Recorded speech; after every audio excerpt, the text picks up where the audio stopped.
Miranda Lambert has never been one to sugarcoat anything. Whether it's pouring her heart out in a song, taking shots at exes, or even calling out fans right in the middle of a concert. Love her or hate her, one thing's for sure. She's built her career on raw, unfiltered authenticity. With a powerhouse voice and lyrics that hit you right in the feels, Miranda doesn't just sing. She delivers anthems of heartbreak, resilience, and even the dark realities of domestic violence. She's not afraid to get messy, emotional, and real, and that's exactly what has kept fans hooked for years. But while she might come across as fearless and unapologetic, the truth is, Miranda's journey to fame has been anything but easy. Behind the platinum records, the awards, and the no-nonsense attitude lies a story filled with heartbreak, struggles, and personal battles that most fans don't even know about. So, buckle up, because we're pulling back the curtain on the country queen's life. Stay with us to find out why the tragedy of Miranda Lambert is so sad. Miranda Lambert's life before stardom. It all started in Texas, small-town life, and two parents, Rick and Bev Lambert, who had no idea they were about to raise a superstar. But before Miranda was gracing award show stages, she was just a little girl named after her great-grandmother, growing up in a house full of secrets, literally. Her dad, Rick, was a former Dallas cop turned country rock guitarist. He even had his own band back in the day. But after hanging up his badge, he and Bev launched a private detective business. Imagine growing up in a house where your parents were basically real-life Sherlock and Watson. Wild, right? For a while, life was pretty sweet. The family had a nice house, 2 kids, dogs, even some livestock.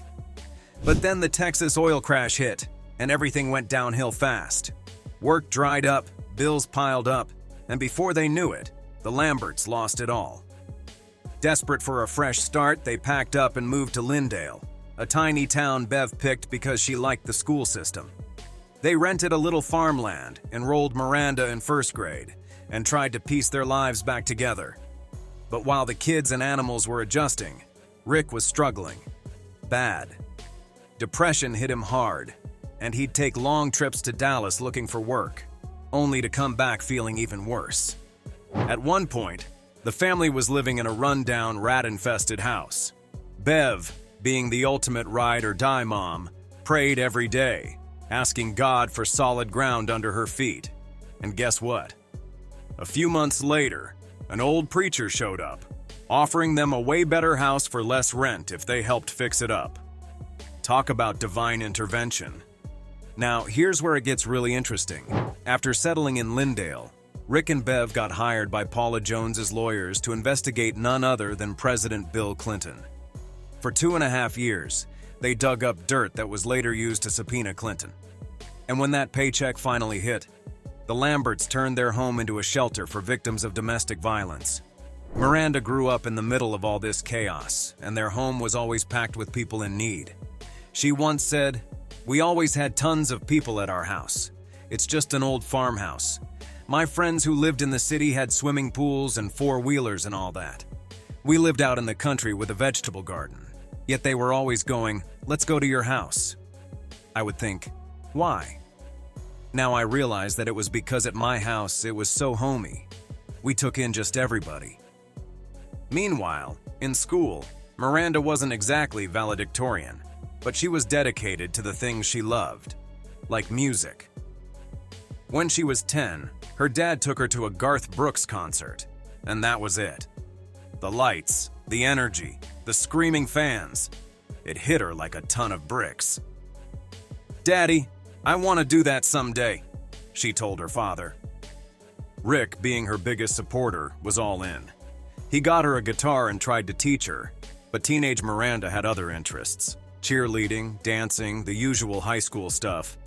Still, deep down, the music bug was there. But like most teens, she also struggled. She wasn't into makeup, rocked oversized t-shirts and baggy pants, and felt totally out of place. "I was hideous," she later joked. But no matter how she saw herself, her family had her back 100%.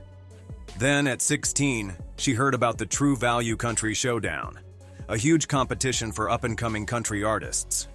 She told her parents she wanted in, so Rick helped her record 2 of his original songs. She made it in, performed, and lost. But instead of giving up, she took the feedback and ran with it. Then there was the Johnny High Country Music Review in Arlington, Texas, the same show that helped launch LeAnn Rimes. And from there, things started rolling. She even went to Nashville to cut a demo, thinking this was her big break. But hold up. Turns out Nashville was not what she expected. The industry suits wanted her to sing pop music, and she hated every second of it. The songs were awful and cheesy, she later admitted. Then came the moment of truth. Miranda broke down in the studio, crying her eyes out. She recalled, "After I cried in the studio, my dad spent $6,000 to do those demos, and we didn't have $6,000 at all. It was terrible. But he says it was a cheap lesson because I learned in 3 hours what I wanted to do." And just like that, Miranda Lambert's future as a true gritty country artist was set in stone. How Miranda Lambert paved her own way in country music. Instead of waiting around for someone else to write the songs she wanted to sing, she storms home and asks her dad to teach her to play the guitar. And the second she got her hands on it, she started writing her own music. She even admitted, "It's the only thing that's ever come naturally to me. I had to work at everything. I sucked in school. I sucked at sports, except for softball, but I had to work at that. I was a cheerleader, but always had to stay after. Music was the first thing I did where I was naturally talented." While still in high school, she put together a band called Texas Pride, and before you knew it, they were landing gigs. Their first professional singing engagement was at Deep Ellum's Gypsy Tea Room in Dallas. From there, Miranda locked in a regular spot as the house band at the legendary Rio Palm Isle Ballroom in Longview, which was 45 miles from home. That meant grinding 4 hours a night, 3 nights a week, then dragging herself back to Lindale at 4 a.m. and still waking up for school. Even her parents were shook by how determined she was. "My parents were shocked about how passionate I was about it, but they basically dropped everything and just gave it everything they had. I learned so many songs. I learned how to deal with fans and drunks. It was a crash course, and I had to learn really fast." She revealed she really felt the pressure. Her future was up in the air, and it freaked her out. "I would tell my 17-year-old self that it's all going to be okay," she later reflected. Her mom, being the ultimate momager, started hunting for talent competitions, and eventually, Miranda landed one in Dallas. That led to a contract with an agency, a tiny role in a Ruffles potato chip ad, and even a part in the 2011 comedy Slap Her, She's French. Meanwhile, she came this close to playing Tammy Wynette in Stand By Your Man, finishing second out of 400 contenders. But the real grind started when she dropped her self-titled debut album. This wasn't some big label project. Her dad paid $2,000 to get it made, her brother built a website to sell it, and her mom turned into her personal booking agent, driving her around to radio stations and clubs. The family even got themselves a motorhome with a full sound system and equipment trailer. Talk about all in, right? After graduating early, Miranda Lambert went full throttle with music. "This is my college. I can't study in a book what I've learned just being out there and doing it," she said, recalling how breaking into the industry as a woman was definitely not easy. "At first it was hard to break in because the clubs believe chicks don't draw. Plus, they're expecting you to get up there and sing Broken Wing. I don't do that. I'm a guitar player and a writer." Still, she wasn't about to let that stop her. By 2002, she was tearing up the Texas music circuit, and by early 2003, she was already making waves on the Texas music charts. Then came the big one. She entered another talent contest and won first place in the Texas auditions for Nashville Star, a nationwide singing competition. This was a huge moment. At just 19, Miranda packed her bags and left home for the first time to chase her dreams in Nashville. And 5 months later, out of 8,000 contestants, she finished third. Even though she didn't win, she made the right connections. One of the show's judges, Sony music executive Tracy Gershon, saw something special in Miranda and convinced the label to sign her. And on September 15, 2003, it was official. Miranda Lambert became a Sony recording artist. Miranda has always been grateful for Nashville Star, saying, "I always say that Nashville Star saved me from 5 more years in the honky-tonks. But don't get it twisted, just because she signed a deal didn't mean she wasn't terrified. I was afraid they'd change me. I was worried they'd take my songs that didn't sound like anyone else's and produce them just like the next record down the street. I did not want it to be the typical Nashville record. I have my own style. I want to be my own person. There are a million blonde chicks who can sing. I've always wanted to be different." So how did she handle that fear? By keeping it real with the label. "We had a meeting. All the Sony people were there. I sat down at the head of the table, crossed my hands and said, 'Okay, this is who I am.' And I just laid it out. I'm from Texas. I write my own stuff. I have something to say. I'll never dance around on stage in a halter top. I will always play my guitar. Now, if I can't make a record that reflects me honestly, I'd rather just go home and play in Texas like I was. So, please tell me now if you're going to be bossing me around." Miranda said she was fully prepared for them to shut her down. But then, surprise, surprise, the exact opposite happened. John Grady, one of the label's top execs, looked her straight in the eye and said, "You go make your record." And you already know how that turned out. Miranda Lambert proved she's a force to be reckoned with. Miranda Lambert's debut album Kerosene dropped in the summer of 2004, and get this, 11 out of the 12 tracks were written by Miranda herself or with her assistants. That's right, no big industry songwriters spoon-feeding her hits. Her first single, Me and Charlie Talking, was co-written with her dad and Heather Little. Now Miranda wasn't about to let industry execs boss her around. She later said, "Nobody came to the studio. Nobody threw songs at me. A few months later, I played them the tracks. They said, 'You did an amazing, amazing job.'" In other words, she did it her way, and they had no choice but to be impressed. But even Miranda was in shock, saying, "This can't be real. It's been such an easy road. This whole pathway has been laid out brick by brick. That's why I know I'm meant to do this. I'm so excited. I feel like I'm really where it's all starting to happen." And she was right. Kerosene debuted at #1 on the Billboard Top Country Albums chart and eventually went platinum. It spawned 4 top 40 singles, including the title track, which became a top 20 hit. At the time, she was also touring with the likes of Keith Urban, Dierks Bentley, and Toby Keith. Not too shabby for a fresh face in country music. Speaking of fresh faces, in 2005, at the 40th Annual Academy of Country Music Awards in Vegas, she snagged the CoverGirl Fresh Face of Country Music Award. She also scored a nomination for the CMA Horizon Award, basically, Nashville's way of saying, "We see you, girl." Then came Crazy Ex-Girlfriend in 2007, Miranda's second album. She wrote 8 of the 11 tracks, proving once again that she wasn't about to be some label puppet. The New Yorker even compared her to none other than Dolly Parton, saying she had talent and charisma on a par with the Queen herself. But there was a hitch. Radio wasn't exactly rolling out the red carpet for Miranda. Despite her killer songs, she wasn't breaking into the top 10. Industry insiders were scratching their heads, wondering why. And Miranda? She was just as frustrated. "I really don't understand radio at all. I don't feel like I'm too edgy or out there. A million people don't. I don't know what I could do differently, and if I did anything differently, I wouldn't be me.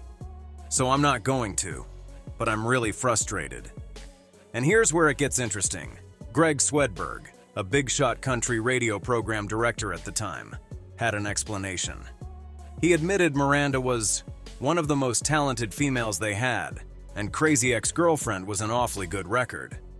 Despite the radio struggle, she was getting major industry love. She landed a Grammy nomination for Kerosene and won the ACM Award for Top New Female Vocalist. Then, in 2008, Crazy Ex-Girlfriend did what radio couldn't. It won Album of the Year. By 2009, she was back with Revolution, and this time she wasn't leaving anything to chance. She co-wrote 11 out of 15 tracks, teaming up with big names like Dave Haywood and Charles Kelly of Lady Antebellum, plus her then-boyfriend Blake Shelton. The critics ate it up. Rolling Stone, Boston Globe, and Slant Magazine all raved about it, and Entertainment Weekly called it the best mainstream country album so far this year. Her single Dead Flowers made a splash at the ACM Awards in 2019, but it was White Liar that really changed the game. It started at number 50 on Billboard's Hot Country Songs chart, but by February 2010, it became her first top 5 hit, peaking at number 2. And then came The House That Built Me, the song that finally cemented her place at the top. It went straight to number 1 and stayed there for 4 weeks. Not only that, but it also went platinum. But Miranda wasn't done. She dropped Only Prettier, and the music video was packed with cameos from Kelly Pickler, Laura Bell Bundy, and Hillary Scott of Lady Antebellum. The song went viral, and by December it peaked at number 12. Then came Heart Like Mine, with which Miranda scored her second number 1 hit on the country charts. By the end of 2010, she was breaking records left and right, racking up a historic number of CMA nominations. And when the big night came, she wasn't just a nominee, she was the star. She performed at the 44th Annual CMA Awards and walked away with the award for Female Vocalist of the Year. And did I mention? Revolution won Album of the Year. Miranda Lambert's story of heartbreaks and hit songs. Miranda Lambert kicked off 2012 with a bang, snatching a Grammy for The House That Built Me in the Best Female Country Vocal Performance category. But Miranda wasn't about to just sit back and bask in the glory. That same year, she decided to mix things up by forming a badass girl group, Pistol Annies, alongside Ashley Monroe and Angelina Presley. Their debut single Hell on Heels dropped in May, and soon after, their album of the same name shot straight to number 1 on Billboard's country chart. Then, in a move no one saw coming, Miranda popped up on Law & Order, Special Victims Unit in an episode called Father's Shadow on February 8, 2012. Fans were shook. Was Miranda about to trade in her guitar for a Hollywood script? Not quite. She later admitted she was just a die-hard fan of the show, saying, "I never wanted to act. I still don't. I don't want to be an actress. I just wanted to be on that show mainly so I could be a groupie for their autographs." Of course, she didn't let the TV spotlight distract her for too long. Back to music she went, and in 2014, she dropped her 5th album, Platinum. Then came The Weight of These Wings in 2016, along with another Pistol Annies album. Miranda also took her talents across the pond. In March 2016, she performed for the first time outside the US and Canada at Country to Country, Europe's biggest country music festival. She rocked out alongside Dwight Yoakam, Thomas Rhett, and Ashley Monroe, taking over England, Scotland, and Ireland. By 2019, she was back with her 7th album, Wild Card, which ended up snagging a Grammy for Best Country Album in 2021. That same year, she teamed up with her longtime pals John Randall and Jack Ingram for the Marfa tapes, which the media hailed as her best work yet. She kept the hits coming with her 9th studio album, Palomino, and a Pistol Annies Christmas album. But while Miranda was slaying the music scene, her love life was a bit of a roller coaster.